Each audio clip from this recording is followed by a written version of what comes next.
প্রথমেই আমি আপনাদের অভিযান শব্দটার কে আমি নিচ্ছি না। আসলে বেসিক্যালি এটা অভিযান নয়। আমরা গত 7 দিন ধরে চেষ্টা করছি যে প্রধান সড়ক যেগুলো আছে এই সড়কে কোনো দোকানপাট যাতে না বসে।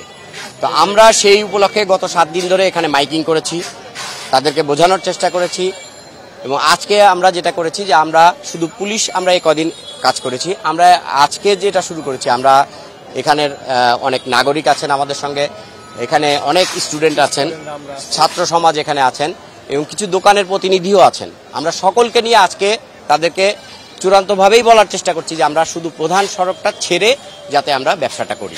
আমরা এই প্রধান সড়কে যদি আমরা দোকানপাট থাকে, আপনারা দেখতে পাচ্ছেন এই সড়কের 3 ভাগের 2 ভাগ অলরেডি দোকান দিয়ে অকুপাই করা। আমরা চাচ্ছি প্রধান সড়কে কোথাও যাতে কোনো প্রতিবন্ধকতা না থাকে এবং আমরা এই রাস্তাটাকে জনগণের এই ঢাকার সম্মানিত নাগরিকদের স্মুথলি চলার জন্য যে ব্যবস্থাটা গ্রহণ করা প্রয়োজন আমরা সেটাই করছি। আমরা এই জন্যই এই সচেতনতামূলক প্রোগ্রামটা এখানে সাধারণ যাত্রীদের কিন্তু অভিযোগ আছে যে এই অভিযান বা আপনারা যে সতর্কতামূলক করছেন বারবার এটা করার পরও কেন এটা মানে সাকসেসফুল হচ্ছে না, এরকম একটা অভিযোগ কিন্তু সাধারণ যাত্রীরা করছে। দেখুন, এই বিষয়ে আপনাদের বক্তব্য। আমরা এটা তো আমাদের বুঝতে হবে যে আমরা সব সময় চাই যে মানুষকে বুঝিয়েই কাজটা করার জন্য।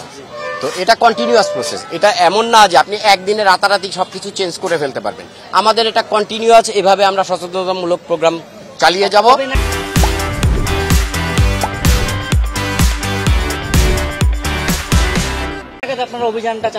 আমি তো অভিযানের কথা আমি বারবার বলছি, এটা অভিযান নয়। আচ্ছা, তাহলে আপনারা কবে নাগাদ মানে এটা করতে পারবেন? আমরা আপনারা দেখছেন গত 7 দিনে যে অবস্থা ছিল তার থেকে অনেক বেশি ইমপ্রুভ হয়েছে। তো মানুষকে বোঝাতে পারলে, একবার যদি আমি বোঝাতে সক্ষম হই, উনি যদি বোঝেন যে না আসলে আমার আমি একটা অবৈধ জায়গায় রাস্তার মধ্যেই দোকান করছি, এটা ঠিক না, এই বোধটা যদি তার মধ্যে জাগ্রত করতে পারি তো অবশ্যই আমরা এটা সফলতা অর্জন করব।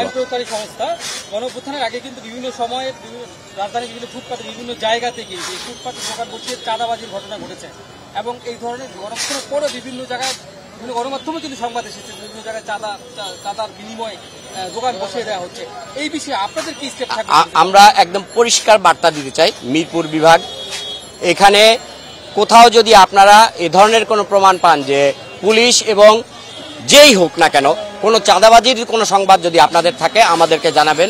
আমরা কঠোর হস্তে এটা কোনোভাবেই আমরা সহ্য করব না এবং আমরা এটা নিবও না। আমরা তাদের বিরুদ্ধে আইনগত যথাযথ যে ব্যবস্থা নেওয়ার সেটা নিব। দেখুন, আমরা তো রাতারাতি সব চেঞ্জ করতে পারবো না।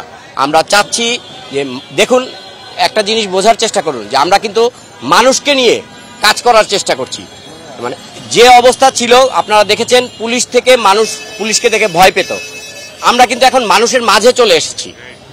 এই পার্থক্যটা আপনারা নিজেরা দেখতে পাচ্ছেন।